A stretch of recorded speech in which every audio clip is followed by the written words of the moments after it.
Hello বন্ধুরা, আমি আজকে সেমাই লাড্ডু করে দেখাবো। শুরু থেকে শেষ পর্যন্ত আমার ভিডিওটা দেখুন এবং সাবস্ক্রাইব করে আমার চ্যানেলের পাশে থাকুন। আর শুরু করা যাক। আসসালামু আলাইকুম, সাদিয়া রান্নাঘরে আপনাদেরকে স্বাগতম। আমি আজকে আপনাদেরকে সেমাই লাড্ডু করে দেখাবো। তার জন্য আমি একটা প্যান বসিয়েছি, এর দিয়ে দেবো ঘি। 3 চামচ ঘি দিয়ে দিলাম, 50%। ঘিটা দিয়ে দিলাম। এখন দিয়ে দেবো এলাচ আর দারচিনি। দিয়ে আমি একটা সেমাইটা ভেজে নিব।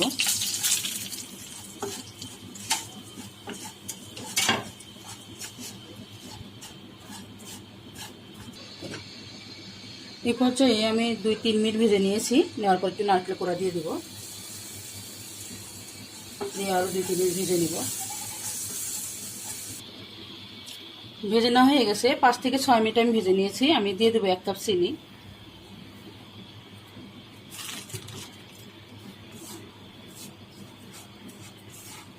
চিনিটা দিয়ে ভালোভাবে নাড়াচাড়া করে নিয়ে আমি এর মধ্যে দুধটা দিয়ে দেবো। এখানে 1 কাপ গরুর দুধ নিয়েছি, একদম ঘন করে জাল করে নিয়েছি। সেই দুধটাই দিয়ে দেবো।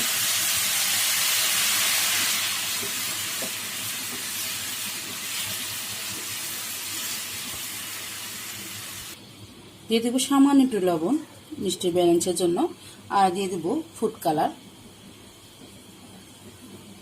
এটা একটু রঙের জন্য দেওয়া, কালারটা যেন সুন্দর আসে, এই জন্য। না দিলে না দেবেন। যদি আপনারা চান যে না সাদাই করবো লাড্ডুটা, সেইভাবে সাদাই করতে পারেন।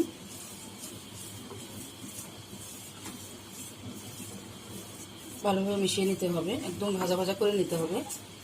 গায়ে থেকে যখন তেলটা ছেড়ে আসবে সে পর্যায়ে আমি নামাই নিব। আমি দিয়ে দেবো গুঁড়ো দুধ, স্বাদ বাড়ানোর জন্য 2 চামচ গুঁড়ো দুধ দিয়ে দিলাম।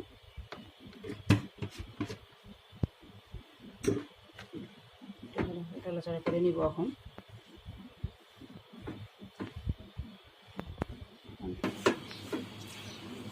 একদম ভাজা ভাজা হয়ে গেছে, এটা আমি নামাবো। দেখতে পাচ্ছেন গায়ে একদম উঠে আসতেছে কড়াই থেকে। সে পর্যায়ে মনে করবেন যে লাড্ডুটা হয়ে গেছে আর কি। লাড্ডুর ব্যাটারটা যেটা তৈরি করেছি সেমাই দিয়ে, সেটা হয়ে গেছে। এটা এখন আমি নামাই নিব। সেমাই দিয়ে নামাই নিয়েছি, ঠান্ডা হয়ে গেছে। এর মধ্যে থেকে এলাচ দারচিনি যেগুলো দিয়েছিলাম সেটা তুলে নিয়েছি। এখন আমি লাড্ডু বানাবো।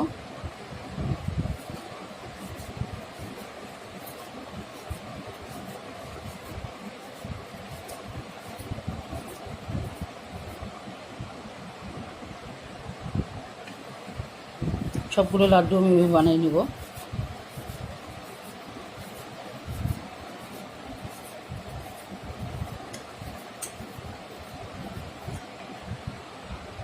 এভাবে করে আমি সবগুলোই বানিয়ে নেব। সবগুলো লাড্ডু আমি বানিয়ে নিয়েছি। দেখতেই পাচ্ছেন কতটা সুন্দর হয়েছে।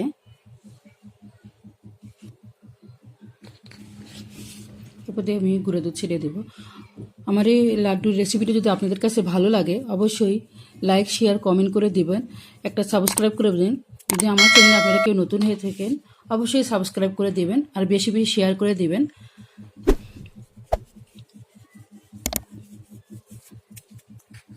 আজ এই পর্যন্তই। খোদা হাফেজ।